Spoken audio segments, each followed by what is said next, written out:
Out There Media Group presents Out There Radio, a weekly journey into the world of the occult, conspiracy theories, counterculture, and the bizarre undercurrents of the human psyche.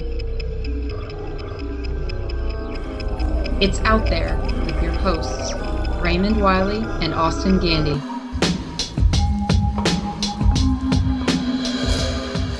Worldwide secret containment policy, made possible solely by worldwide computer god Frankenstein controls, especially lifelong constant threshold brainwash radio. Quiet and motionless, I can slightly hear it. Repeatedly, this has saved my life on the streets. 4 billion worldwide population, all living, have a computer god containment policy. Brain bank brain, a real brain in the brain bank cities on the far side of the moon we never see. Primarily based on your lifelong Frankenstein radio controls, especially your eyesight, TV, sight and sound recorded by your brain. Your moon brain of the computer god activates your Frankenstein threshold brainwash radio. Lifelong inculcating conformist propaganda, even frightening you and mixing you up, and the usual don't worry about it for your setbacks and mistakes, even when you receive deadly injuries. This is the worldwide computer god's secret containment policy. Welcome to episode 55 of Out There Radio. What the hell? First of all, this is episode 56. 56! I'll have you know. Welcome to episode 56 of Out There Radio. Do you want to try that again? No, that was good. Okay, cool. Let's just keep going. So we're going to keep rolling with this. So, what the hell just happened? So this was the a recording of one of the Discordian saints, Saint Francis the Incoherent, also known as Francis E. Deck, a confirmed schizophrenic from New York, who liked to talk about the gangster computer god worldwide secret containment policy. And I feel like it's a suiting preamble to what we're going to talk about tonight. The devil in Alex Jones.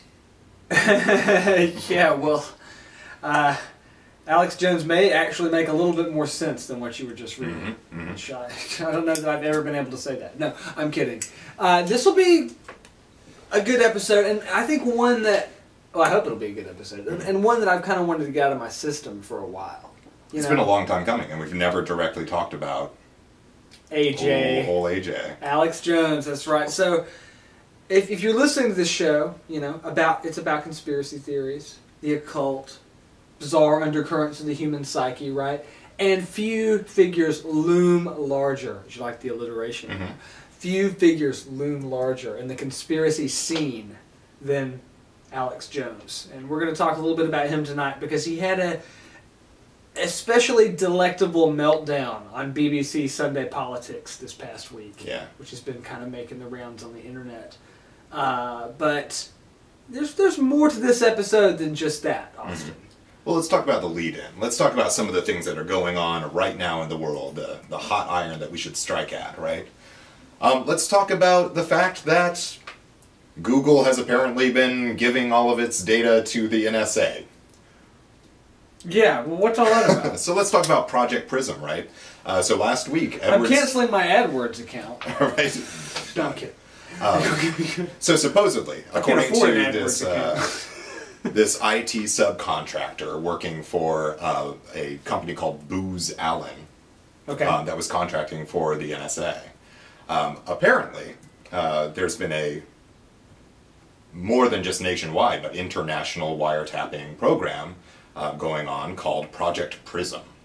And what it does, in theory, is it controls specific choke points of data and can collect all kinds of things from users, including specific email messages, social networking data, file transfers, video conferencing, emails, records of phone calls, and so on and so forth, because they all flow through these little choke points. And supposedly, according to Edward Snowden, the whistleblower, who is currently in hiding in Hong Kong. That's a sexy place to go hide, by the way. I mean, if you suddenly find yourself charged with a variety of potential crimes, like treason, one does tend to go to lovely Hong Kong. So this is the thing that just came out this last week. Maybe the NSA is just downloading all of our data. This comes right on the heels of a news report that came out saying that, you know, Verizon had been specifically requested to turn over in bulk, like all records of their customers' phone calls to the NSA. I don't want to be the guy that's got to go through all that crap. Indeed. I got to hear about everybody's, like drama with their boyfriends, their girlfriends. Can you imagine being in the NSA right now? Just constantly sifting through this stuff. Oh, well, I guess they have some kind of computerized algorithm or robot or something to do this with. What I don't understand is why do they need everybody? Like, what's the end game? Indeed. I mean, it sounds completely insane, right? Like, why would you want so much data that it would take an incomprehensible amount of resources to actually sift through it all? Right? And some of the things about this story, smell a little funny. Like this Edward Snowden guy, when he leaked his reports to The Guardian and The Post, indicated that he probably was a little more highly placed than reality actually reflects. He was kind of a low man on the totem pole. That doesn't necessarily discredit the leak, but there are certain things about the official documents, these PowerPoint displays basically, that were put together to talk about Project Prism to heads of different agencies. And one of them is that the budget for the program is $20 million, which is ridiculously low. I mean, how I don't know that I could spy on everybody for $20 million.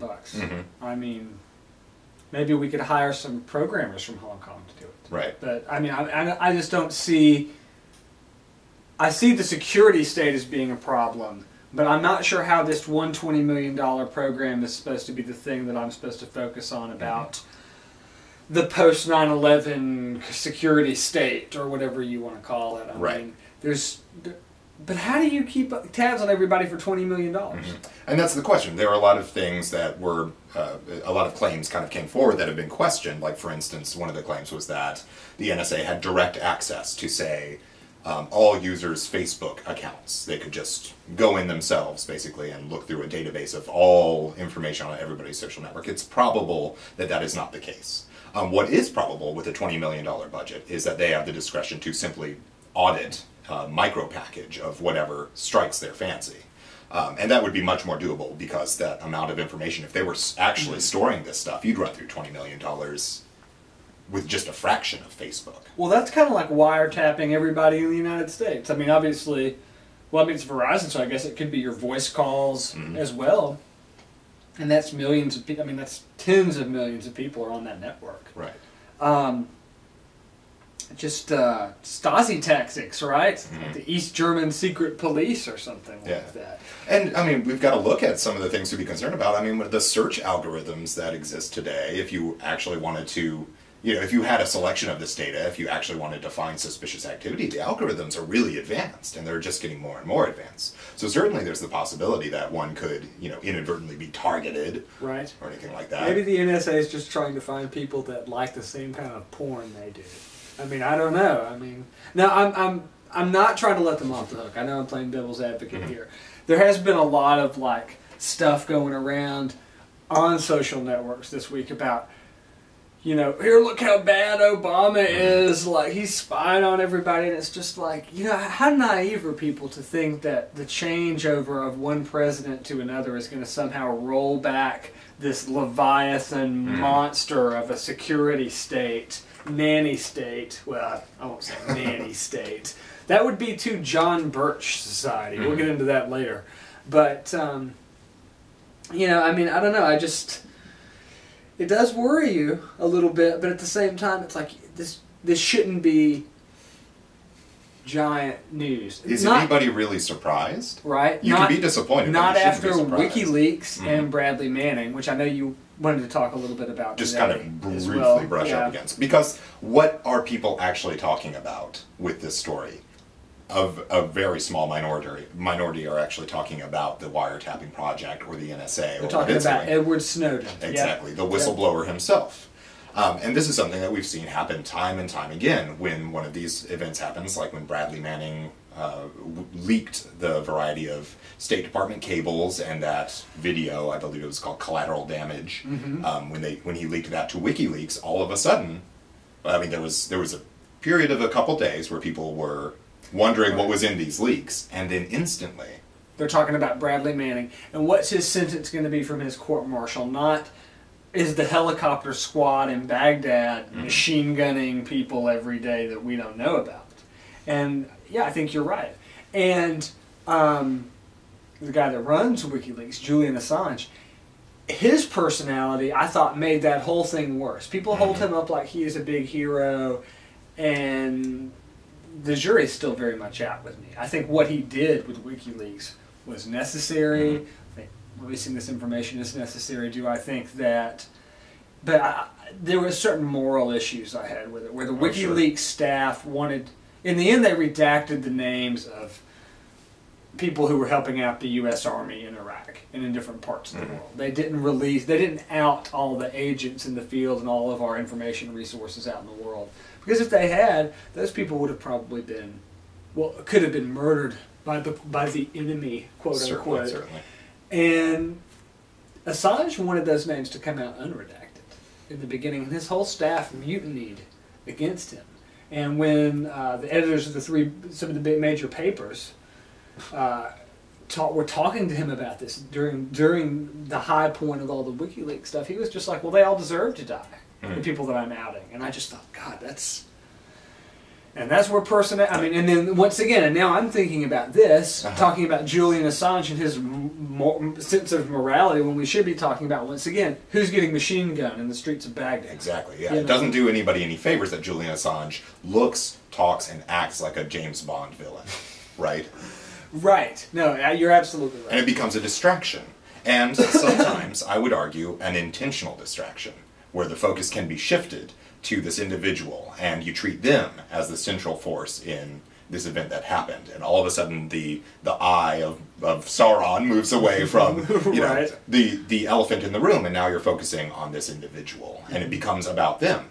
And that's something that we need to talk about this whole episode, because we're going to be talking about our crystallizing point in the conspiracy culture, which is Alex Jones. He's an elephant in the room, and we need to talk about him. Right. But at the same time, even before, because we're going to get into in these next two segments more about Jones, his history, his recent meltdowns, why he's such a significant figure, all of this stuff. But I think it's important to say that, like, we kind of let Assange and Bradley Manning and these kind of people off the hook because because they're outing things that are actually true. Right. And I think before we even get into it, like, I'm not going to make that argument about Alex Jones tonight. A lot of the things that he says are patently and verifiably false. Yes. Now, am I going to go over in detail so I can debate you or whatever? No. But I don't think he's like playing I don't think he's like someone like Daniel Ellsberg with the Pentagon Papers. I don't see. He's more of an artist. Yes. Anyway, we're going to get into that in a minute, but. So yeah, Eye of Sauron, you've already made a dorky, nerdy reference in this episode. We're trying to do better than we did last episode, which was just nerd fest. You're trying to do better. I'm trying to do better. Let's Like, hold ourselves to a higher... I don't care. I own my nerdiness. And so... Hopefully people respect. Obviously anyone watching... Anyway. Yeah, obviously anyone watching this probably owns their nerdiness as well. So... But let's talk about the central theme, right? The idea that an individual can become kind of a focus point that can be used intentionally or unintentionally, historically or immediately, to reframe a social movement, a historical event, what have you. This is just part of something that we've been talking about for the past couple episodes, how we tell stories. Like, we always want to hear about the protagonist and the antagonist. Let's talk about the Boston Marathon bombing. Why was that news in the way that it was news when the plant explosion just outside of Waco, Texas, whatever that little town was? Why was that not news? I mean, it made the headlines for sure for a day or two. But did people keep talking about it and talking about it? People died in an explosion in both places. Why is the Boston Marathon bombing a better story? Because there's people wearing black hats. Sure. They're obviously recognizable antagonists, and we can latch onto them and talk about who were the people responsible. Were there people responsible for the explosion in Texas? Absolutely. But are they easily identifiable villains wearing a black hat? No.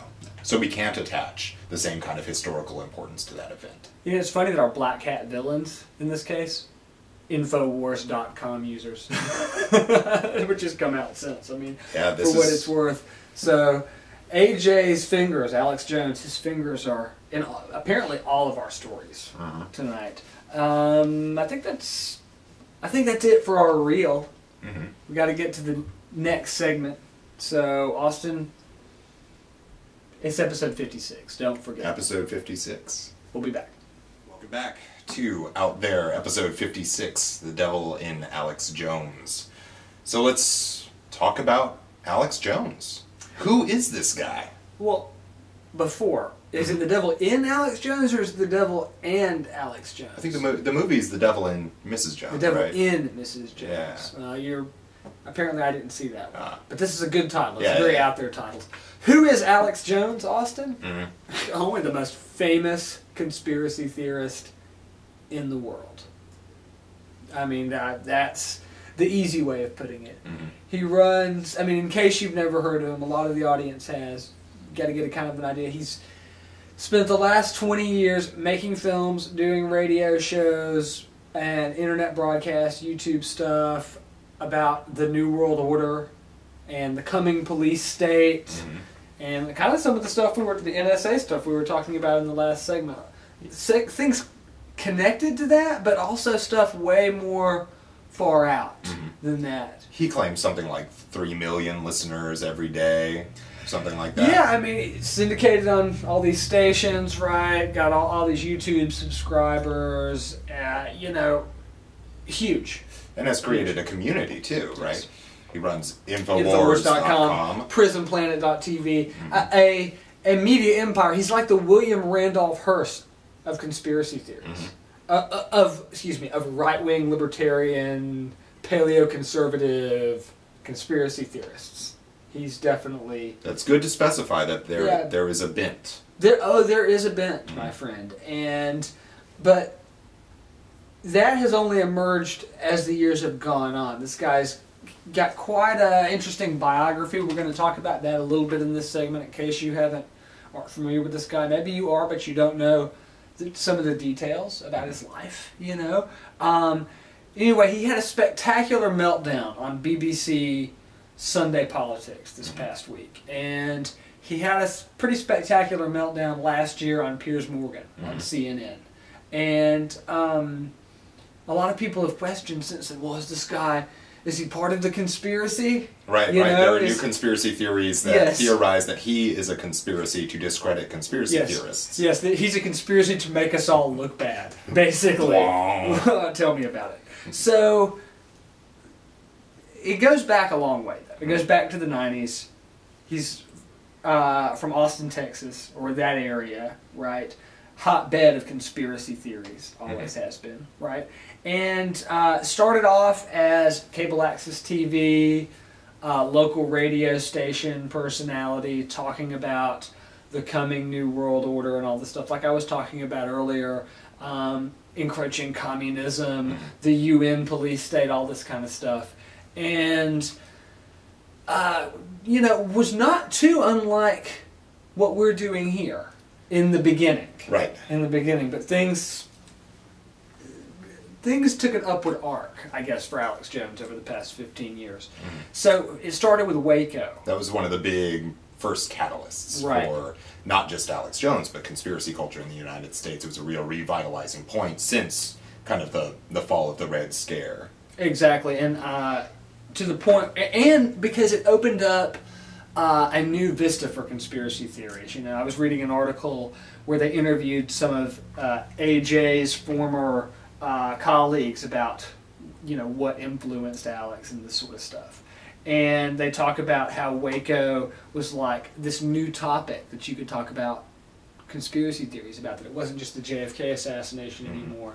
And so it was game on after Waco. And for Alex Jones, it definitely was.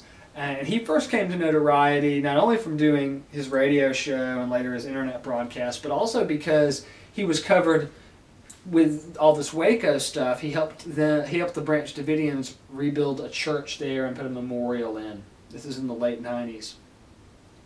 And he got covered on British TV. And that's funny that the story starts off with the British, because it's going to end with the British as well, and him like mocking and saying all this like horrible stuff about Europeans over the course of the past year, right? But it's funny that he got his first start with a filmmaker named John Ronson, who you may be familiar with. I actually got the opportunity to interview John Ronson once on Sitting Now, right where you're sitting now, which is another podcast. Anyway, Ronson was making a show for Channel 4 in the UK called Secret Rulers of the World. And a lot of the material in that episode was going to be, or in that series was going to be about Waco. And so he discovers Alex trying to help these people rebuild their church, whatever.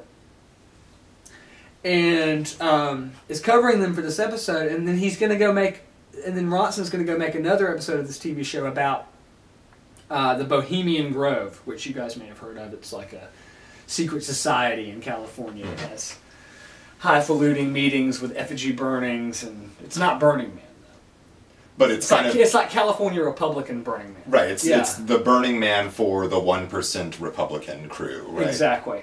So Ronson's going there to cover, and he's talking to Jones, who he's been talking to this about Waco with, right? And he's like, well, do you want to come out there and be part of these protests at Bohemian Grove? And through the course of those talks, it was decided that Jones was going to sneak in to Bohemian Grove.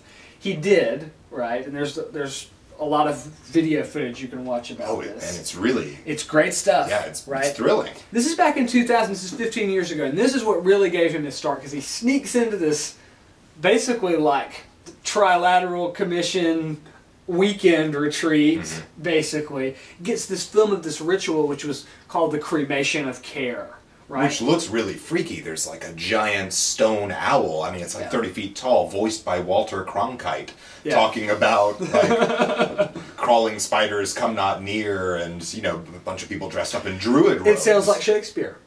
And if you're Alex Jones, you're from Austin, Texas, you went to community college, you might have never seen a glorified frat ritual before. Right.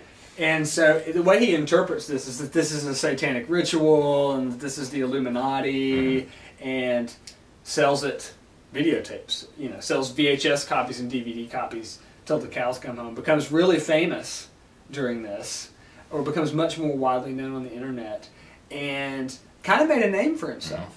And what an adventure, right? Now, this is a good story. Now, this is within itself, in the annals of conspiracy theories, this isn't bad. Yeah. Sneaking into Bohemian Grove, not bad. And let's give credit where credit's due. There is a Bohemian Grove. It is a real thing. Now, maybe he's jumping to some conclusions about the satanic nature of this glorified frat club.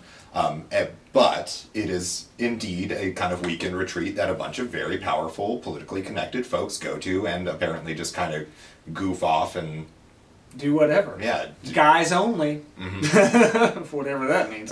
So Richard Nixon has a very famous, you can actually find a recording of his critique of Bohemian Grove, and I don't think we can repeat it on YouTube. Oh, no. Yeah. He makes some anti-gay comments. Oh, yeah, he does. Yeah. Okay, so Alex Jones. Let's get this away from Nixon, back to Alex Jones. Becomes famous sneaking into Bohemian Grove, right? Releases it, underground tape. And suddenly he's a hero of the conspiracy crowd. And then within a year, something happens that catapults him even further. It's weird. In the last episode, we had this, and then there was a turn. And then there was something that happened. And here we are again. 9/11 comes along. Alex Jones has been spouting off of on his radio show for years before this that the government plans terrorist attacks and they're behind everything. So when 9/11 comes along, he's like, oh, look, I predicted it. And sort of becomes the banner bearer for the 9/11 truth movement over the next 5 or 6, 7 years. And rode that for a long time. And his fame increased again, even from that, and he would, get on cable TV and all this stuff, CNN and whatnot. And this is, of course, also a time where the internet community is becoming, it's moving more towards centralized sites like Infowars.com, or it's becoming easier and easier to create communities around your belief structure. It's not just random Yahoo groups that you're a part of or whatever. No, and now it's also things like MySpace, Facebook, YouTube, Video, Google, torrent sites, Napster type sites. I mean, he you got to give him credit for taking advantage of those things as well as he did, and having such a large audience with time. And like I said, he really sort of bore the banner for the 9/11 truth movement. And I have to say, looking back, this, other than sneaking into Bohemian Grove, this biography is not unlike the biography of our show. Mm-hmm. And the difference is I think I've kind of come around to a change in opinion on 9/11. Maybe not on Waco. Waco was pretty brutal. Mm-hmm. Okay, but I don't think that I could wave the banner quite as high as Alex Jones does for the 9/11 conspiracy. Let's brush up on our theme for the episode just for a second here so we don't miss it somehow. Waco, 9/11, wiretapping, all of these things are perfectly good things to discuss. Yes. Is there an issue here? Is there an issue here? Do we believe the official story that's coming out? Do we believe the conspiracy story that's coming out? All of those things are discussions that you can have rationally mm-hmm. and in a productive way. But when an individual becomes the central point and the central mouthpiece for the discussion, all of a sudden you can focus just on that individual and you can miss the actual issue. And so, yes. And that has happened to an increasing degree with Alex Jones' work over the past 6-7 years, where it's gone from him making films and sort of their filmmaking craft getting a little better as they made more of them. Now, I don't agree with a lot of the content of a lot of Alex Jones films, but then that sort of reached a crescendo with two films, Terror Storm and Endgame, mm-hmm. right, which came out in 06 and 08, 06 and 07, I think.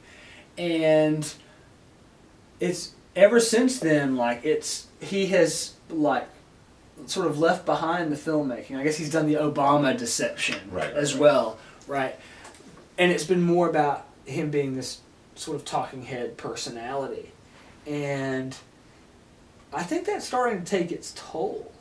We're going to talk a little bit about where all this is going, I think, in the next segment. But this constantly the guy's making 3 or 4 hours a day of radio shows and constantly producing stuff. It's just when do you, as our producer said earlier today, when do you start drinking your own Kool-Aid? Mm-hmm. And that's kind of what we started to see with Alex Jones with these meltdowns on major network TV. And the strange thing is for as bad as he does in promoting himself and a lot of these conspiracy theory beliefs in the mainstream, he did really well with the Ron Paul stuff. We brought up Ron Paul on a previous episode. Austin, let's get into this a little bit. Sure, yeah.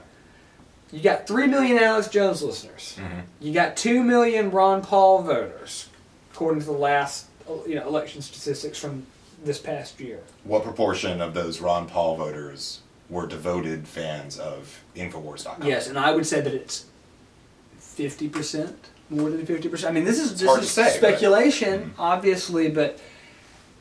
And you were talking about this earlier as well. You were talking about how Alex Jones and this kind of work, it always leaves you on the hook. It always tells you about how bad the world is, how bad the police state's going to be. It never really tells you what to do about it or mm-hmm. how you're going to personally free yourself internally, externally from all of this stuff.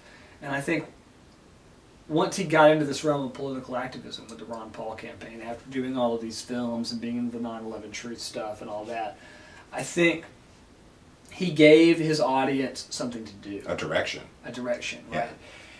And, that really reached a fever pitch during the election cycle. Absolutely. It was... And Ron Paul gained 1 million voters. Yeah. And I would probably say mostly because of Alex Jones. Yeah, let's talk about, why is Alex Jones so attractive to folks that listen to him? He hits these various points over and over and over again. He's talking for... 30 hours a week or something. Right. And his primary message is really pretty simple, and you can see it in his movies. It's pretty much just, he kind of shoots it all off in one go. He talks about the world is messed up. He confirms that notion that just about everybody who's alive on the planet has some notion of. There are things that are bad with the world. He says, that the reason things are so bad is there are shadowy puppeteers. There's the Bilderberger Group. There's the Federal Reserve. There's the Trilateral Commission. The New World Order. And ultimately, it's all the New World Order, this kind of satanic Illuminati cabal that meets at Bohemian Grove, and so on and so forth. These are the people that are making the world bad. And that's really all he has to say. And every new data point that comes in, he can click into that basic model because it is a pessimistic, nihilistic kind of worldview. Like these entities are just in control, and you can just kind of tack on whatever tragedy comes along and say, well, you already know that the government's lying to you, etc., etc., etc., that the world is a messed up, dark, shadowy place. How easy is it to just snap that on? It is very rare that he actually gives people a course of action, and it usually looks like buy gold, hoard ammunition, yes. like that's going to change the world. And that's his advertisers. Right. He's making millions a year off this. By the way, he claims he makes $7 million a year off of his conspiracy theory empire. Sell gold, sell gold. Sell gold. But then suddenly... And then gold tanks. Right. What the hell? But then suddenly there was this political angle. But let's talk in the next segment about the underlying psychology of Alex Jones, what kind of role he plays in a historical framework, and maybe even what the future might hold for him. Yeah, is he a propagandist? Mm-hmm. Is he a cult leader? What's going on? We'll be right back. So let's talk about Alex Jones. What's wrong with this guy? Is he crazy, Austin? I don't know. Let's try to dig in, though, and figure out what are the components that come together and make somebody like Alex Jones such a strong figurehead that people gravitate towards when they start investigating conspiracy topics. What do you think? I think he rules your search engine optimization. There's that, for sure. He's a master of the media. And he's got all this content. Mm-hmm. So, and all the content tends to agree with itself. Like, I think in a lot of ways that's the point of the editing staff over at InfoWars or at naturalnews.com or a lot of these sites. They don't actually have reporters. They'll call themselves reporters, mm-hmm. a lot of them. But they don't actually have reporters. What they do is they take news that's already come out and then they spin it, right? In a very editorial way, but don't like, there's not an editorial section. Like, it's just the news section. Mm-hmm. It's reported as if it's fact. And what am I talking about, right? Like, that's all kind of broad and generalized. Like, I think if you drill down into the specifics, like, for instance, and here's one of my favorite things to do with Alex Jones, Austin, is anytime there is a shooting, if there's a shooting at a school, shooting at a movie theater, the Aurora, whatever, anytime something terrible happens and a lot of people are killed and it's intentional, it's mass murder, whatever, start your egg timer, start your stopwatch, and see how long it takes for Infowars.com to report that was a false flag attack planned by the government. The Boston Marathon bombing happened, and I had that cynical thought of, like, I know exactly what the article on Infowars is going to say. And within 10 minutes, boop, there it was, false flag attack. There you go. Just as regular as the day is long. It's so quick every time, and it's like, how can you prove that in 10 minutes? Right. Like, how do you even... But that's the thing, is like, it's all about, like I was saying, these editorial decisions are all about matching stories up and telling stories in such a way that they fit with a, I would say, right-wing libertarian worldview. Right. Well, let's talk about this worldview, right? Because it's emblematic. It is the thing that separates us from him, basically, is this lens of a worldview through which all data is filtered, interpreted, sorted, and communicated. And his worldview is basically that. There is a shadowy cabal of Illuminati, New World Order puppeteers. Villains who are orchestrating events, and it is building towards some sort of culmination of a plan, right? And we had this event a few years ago here in Georgia, out in Elberton, Georgia, where there are the Georgia Guidestones, this probably a Cold War relic erected by a mysterious figure who went out into the middle of a field and put up this the Stonehenge of the United States. Right? Yeah, we had a whole episode about it. You have a book about it. Episode 8, I think, of this show. And yes, me and Katie wrote a book about it, right? And so, this is why, okay, I've been kind of nice about Alex Jones, describing his many successes and all of his work over the years, but this really chapped my hide. Like, I have kind of hated Alex Jones ever since 2008 and the vandalism at the Georgia Guidestones. Right, and how do we connect that to Alex Jones? We'll take a look at the end of Endgame, right? The Georgia Guidestones appear dead center in the screen as he is talking about the Illuminati New World Order's plot to reduce the population of the planet to 500 million and to put every non-Illuminati into a FEMA death camp. Right. And then the Illuminati themselves will attain to some sort of cybernetically enhanced immortality and reign above us as space gods. He goes full-bore insane science fiction at the end of Endgame. And he uses the Georgia Guidestones as, like, evidence. Right, and then Obama wins the election. Evidence. And then a few weeks later, somebody goes out, or maybe more than one person, they go out and they, vandalize the Georgia Guidestones, spray paint. And how do we know it's Endgame? Yeah, how do we know it's Endgame, and how do we know it's Alex Jones is like the influence of this? Because there were quotes directly from the film in the graffiti. It's just like, God. Die, Illuminati scum, New World Order, you will not control us, blah, blah, blah. That's where you got the name of one of your blogs. Yeah, Illuminati scum was from that graffiti on the Georgia Guidestones. But that's what I'm talking about. That's pretty reckless, right? For somebody who's all libertarian and wants to talk about how they adhere to the ideas of the Constitution and all this stuff, to like, for your work to pretty much directly lead to someone else defacing what I would call a priceless piece of art, a historical monument, like, how is that liberty? How is that freeing people, getting people to trample on other people's freedom of speech and freedom of artistic expression? And there's just no evidence that the Georgia Guidestones themselves are some kind of roadmap to global domination or some plan for the Illuminati's long scheme that they put up in stone in the middle of a field in Georgia for reasons that are never fully explained. Austin, you are spoiling my book. I'm sorry. You are spoiling my book. I'm teasing it. You are. You're teasing it. But no, you're right. Everything you said was just, spoiler or not, everything you said was right. And it is annoying. And, it's one thing I can point to where, okay, the work of this guy has had a negative consequence. Because, how many thousands of people see that monument every year and explore that mystery and maybe even ask themselves, is there a new world order with this guy behind it? But, now we're going to deface it. Right. It's so, I don't know. It just reminds me of something out of Roman times or something. And this is something that comes up a lot when we're talking to folks who are big fans of Alex Jones. And there's nothing wrong with listening to Alex Jones or whatever. Right.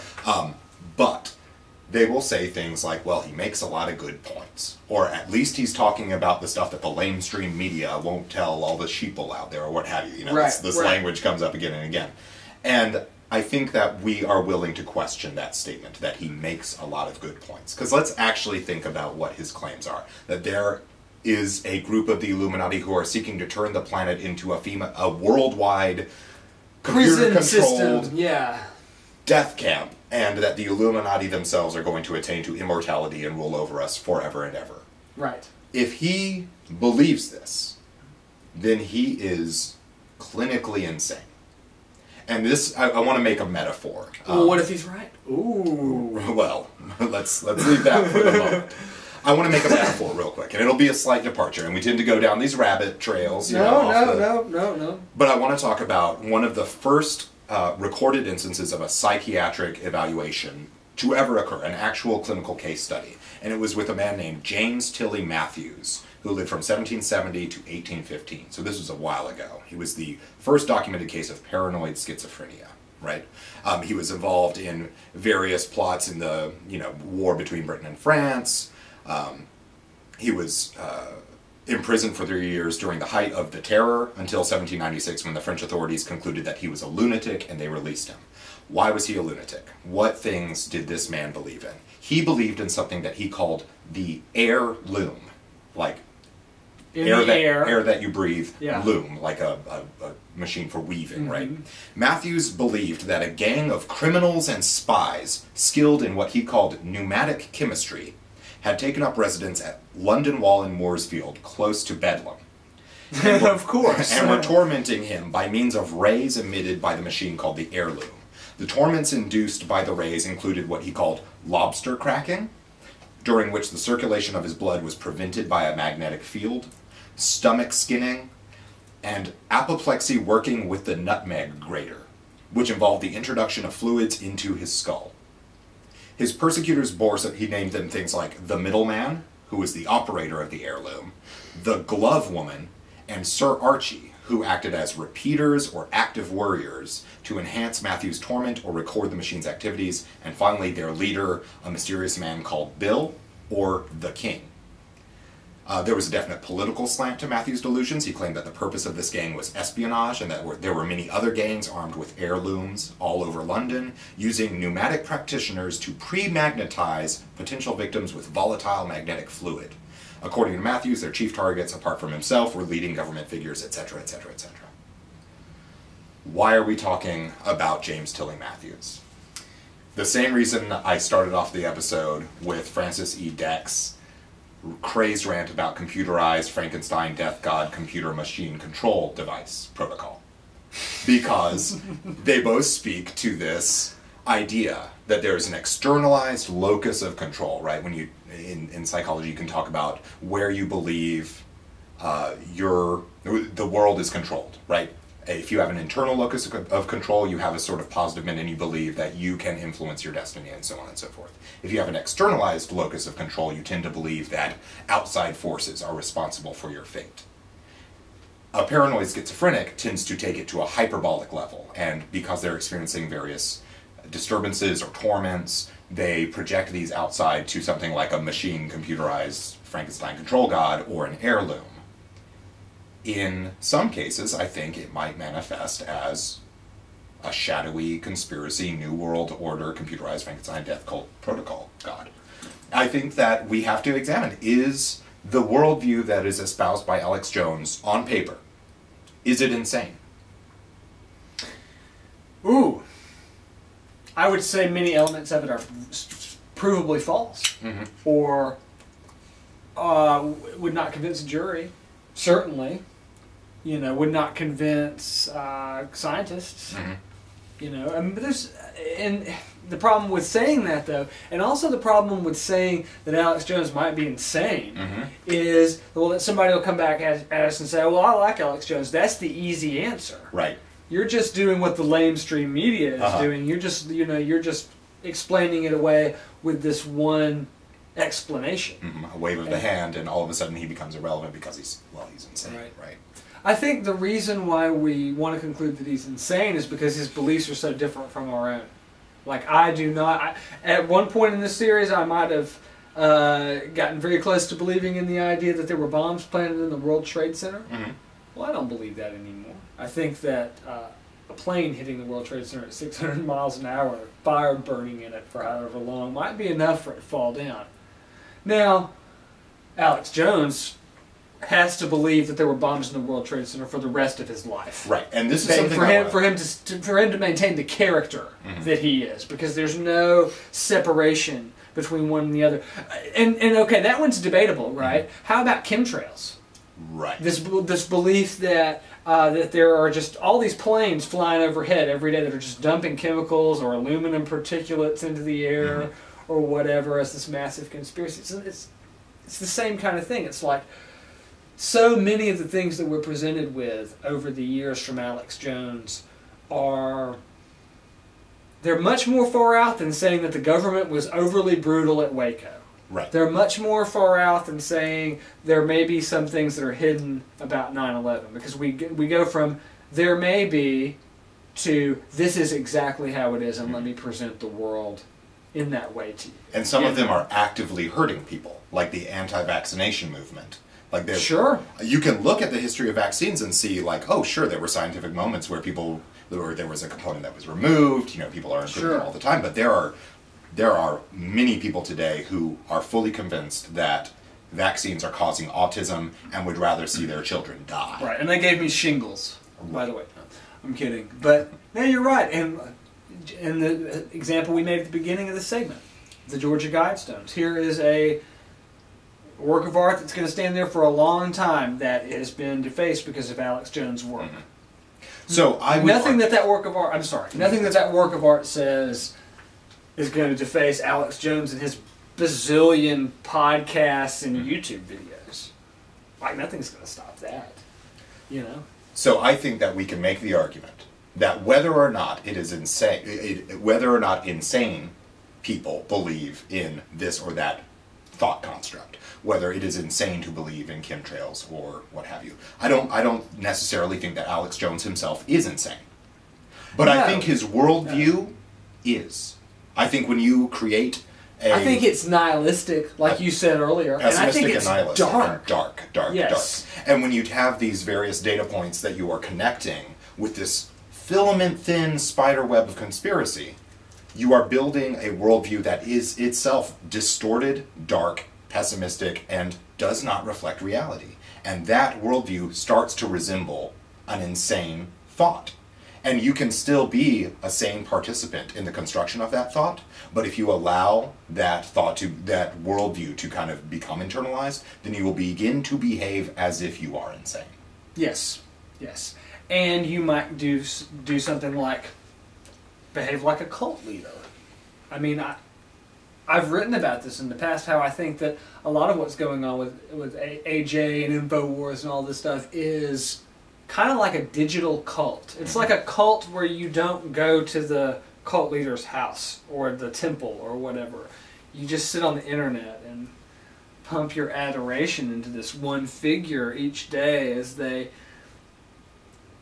slowly, brainwash you, if you ask me. I mean, in a lot of ways. I mean, it looks like we're actually going to have to wrap this up in the next little segment because we're just about to run out of time. So let's wrap it on up. I mean, I think we got a few seconds here. Okay. I'm going to say this. I don't think Alex Jones ever listened to the Beatles or got into the 60s counterculture that we've talked about in this show, and I think that that's the big difference. It was the Beatles was the difference. Right, lame. But you get what I mean, though. Yeah. I mean, there's no Timothy Leary in this guy. There's no, internal sense of freeing yourself through your own work. I mean, it's all, you got to be part of the mob. Yeah. And I guess that's going to, you want to do one more segment? Let's do one more segment, All right. just to wrap it up. We'll be back. Okay, we're back. We ran over. Yeah. It's just so easy You to can't talk hold us to about 45 Alex minutes. Jones. Oh my God, there's so much to talk about. Okay, in the prep for this episode, we literally sat outside of the studio for much longer than this episode, just going on and on about this guy. And I think it's because, in a lot of ways, here's the person that's reached the pinnacle of one of the fields we work in, and it's just all craziness coming out of it. And fear and fear-mongering and darkness and this, perpetuation of a pessimistic worldview that renders the individual very powerless. It's not very all you need is love. I was talking about the Beatles. The counterculture, right. And the counterculture before the break, right? And, I was kind of boiling it down, right? And that was kind of a stupid thing to say, that it was just the Beatles or whatever. But I think if you really look at that, if you look at the experiences that people have going through rock and roll and the counterculture, the 60s, experimentation with psychedelics, these sorts of things, I mean, you just don't see any mark of that within Alex Jones' work. You see something else coming out of that, the period of the 60s, the period just a little bit, a generation before his work began. Sure. And his big influence from that period is a book called None Dare Call It Conspiracy, which is by a guy named Gary Allen, right? It's a book from the 60s. Alex Jones calls it a great primer about the New World Order. At least that's what it says on his Wikipedia page. It's an anti-communist text, right? It's a John Birch Society kind of thing, man. Like, Gary Allen was a major player in the John Birch Society. If you don't, we could do a whole episode about this, right? Yeah. But this is like, these guys were total fearmongers about communism and communist plots and the evil empire of the Soviet Union and all this stuff during the Cold War. And they had a huge right-wing following during the 60s and 70s. And I think a lot of what Alex Jones talks about and a lot of the ideas he talks about come directly from that. Absolutely. That point of view, this really afraid, paranoid, the Soviets are coming. I mean, that's a lot of what it comes out of. So as opposed to, I'm sorry to interrupt you, but like, as opposed to like, oh, you know, I was toking it up with my girlfriend listening to the Dark Side of the Moon this weekend or whatever, you know. I mean, it's night and day difference. Yeah. And that Red Scare current of conspiracy thought ran dry at some point. Like, you don't... Well, it ran dry except for him. Exactly. He's the rejuvenation. Yes. Of it, you know, and it becomes... It changes its focus because ultimately, are there any conspiracy theorists out there right now who are afraid that the communists are going to take over the government? If anything, they might already believe that they've done so, but they tend to use the word communist and fascist relatively interchangeably. Right, with not very much historical context. Right. Or they characterize like current social programs like Social Security and Medicaid as communism. Right. And it's just like, you Come know, on, I'm guys. sorry, my elderly parents need to collect their pension this week. Can you please not call that communism? Right. You know, but So what's this difference, right? You've got a difference in the influence, like the idea that there is no counterculture, but there's also this religious difference, right? Whereas a lot of the things that we've talked about in this show, for example, over the years, the occult and these sort of countercultures, like, we've not characterized them as being, you know, dens of Satanism and Illuminati, New World Order activity. I mean, like, these are things that have kind of been part of our lives and part of the lives of many people that we've met. And I think that's a big difference as well. I mean, if you look at the way he describes and would present something like the occult or paganism or any of these sorts of alternative belief systems that are sort of esoteric, it's going to sound a lot like a chick tract, I think. And it's going to sound, you expect Alex Jones to tell you shouldn't play D&D. Yeah. To go back to last episode when we talked about E.W. Jackson, you know. So let's think about like some of the influences that we have that kind of inform our way of structuring a narrative, the way we weave our web, right? Because at the end of the day, our process isn't all that different from Alex Jones. Look at various data points and try to make some meaning out of them. Right. But our filter is largely informed by people like Robert Anton Wilson or Timothy Leary or Korzybski or whatever. You know, it's this idea that you can become more expansive in your understanding of the world. You can be open to new ways of looking at things, and you can read the Illuminatus trilogy and see, like, oh, in this narrative, there's the same kind of conspiracy talk going on that occurs on something like Infowars.com. Right, but the Illuminatus trilogy is funny. Exactly. That's the difference. I mean, when we talk about, I don't know, you watch an interview with Timothy Leary, or you read a book by Robert Anton Wilson, or listen to Sgt. Pepper or whatever, and there's some happy takeaway from it. There's something where you realize that there's this external locus of control that is gonna screw you over if it can, but there are things you can do to free yourself from that. And I think that that's way more libertarian than Ron Paul campaigning for Ron Paul for 4 years so he can, like I said, take my parents' pension or whatever, I mean, I don't know. You know what I'm saying, though. Yeah, and I think that looking at the world from a place where you can laugh at the ludicrous web that you've woven. Like, maybe you spend 3 hours sitting on a porch talking about crazy conspiracies, but you can look at that model that you've made and say, this is ludicrous. Like all the other models I make, I'm just kind of spinning something out of the ether, as it were, and it's not reality. it is a model that we've made. And we can, and some models you can kind of test and use as running scripts for your life. But there's a danger when you mistake the model for reality. And that's the thing I think we want to basically harp on. Alex Jones and his world, the worldview that he presents, is not reality. It is a model. And if you mistake it for reality, you're going to wind up making some very crazy decisions about your life. Okay, now I'm going to hit you with the comeback. What about Project Prism? What, the government is actually watching you. There are conspiracies out there. Yeah. The lamestream media buries, investigative reporters like Gary Webb and ruins their careers and stuff like that. I mean, what does it mean? Yeah, and that's a great point, is we can't forget that there are, in fact, messed up things out in the world. And if you want to spend your time worrying about how messed up things are and figuring out who's orchestrating it. And who to bullhorn. And what you can do in the world to, try to stop things.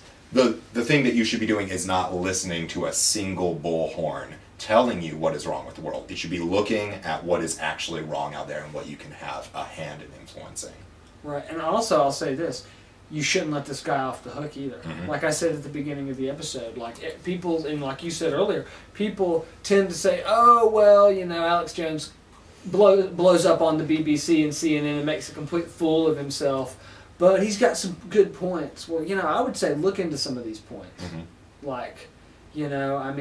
Unless you're in the Ayn Rand fan club or whatever, I'm not sure that you're going to agree in the end with a lot of the points that he makes when you start really actually researching them and looking at them. That's exactly right. And I would say start with 9/11. We covered 9/11 so much in past seasons of this show, and like I said earlier, my opinions on that have changed a lot. I think there are a lot of maybe unanswered questions about it, but I don't think that there were bombs placed in the World Trade Center like Alex Jones would tell you. And I think that's a linchpin, because if they can get you to believe that, anything is possible after that. So what does the future hold for Alex Jones? He's had these meltdowns in the past couple of weeks. Yes. It is really entertaining to watch the BBC, the Sunday Politics, is it?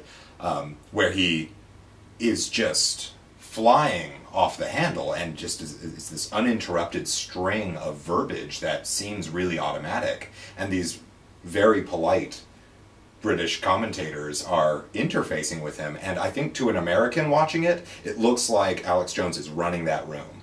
But if you kind of have spent time among our British listeners will know that he made a complete fool of himself. The interviewer on BBC Politics Sunday said, "You are the worst person I've ever interviewed," on the air to him. And I gotta say, he wasn't really making any good points about Project Prism or whatever about that. He was just ranting, talking about his web statistics and how many downloads he gets. And the death threats that he's received. And all the death threats he's received and all. It was such BS. And I think it was a good opportunity for us to finally kind of settle it up with Alex Jones in one of our own episodes, because he tends to come up when I give interviews about the Georgia Guidestones book. And as kind of almost like the villain of the piece in a lot of ways. So these meltdowns, are these predictive of a future trend? Is he going to keep pushing out further and further and become more agitated and more aggressive when he appears? Is he going to continue to appear on talk shows? Well, okay, I'll say this, you get to a certain point in this field and you're going to get a couple of calls a year to be on TV maybe, if you do enough, if you make enough. And he's not going to get those calls if he keeps doing this, especially if he keeps mocking the British, because in the Piers Morgan interview, he literally mocked Piers Morgan's British accent. Right. And I'm just not down with that. Having lived in England and enjoyed the hospitality of those wonderful people for quite a while, I can't stand that. Same thing with the Guidestones. Can't stand it. Anyway, so it looks like he'll fade away. It's either perpetual fandom, and he just keeps plugging away at the same stuff over and over and over again, and eventually he just fades away, or remains at the level, basically, until he eventually slides Or off. he finds another opportunity like he did with 9/11. Right. Where, And then- where he can take advantage of people's fears, and his fear-mongering will be heard all the louder. And he ratchets it up again and again. Right. Well, while he's doing that dumb crap, we'll be having fun here on Out There Radio. Mm-hmm. Thank you for listening to episode 56. We'll see you next week. You have been listening to Out There Radio. For more information or to access premium episodes, please visit us online at outthereradio.net.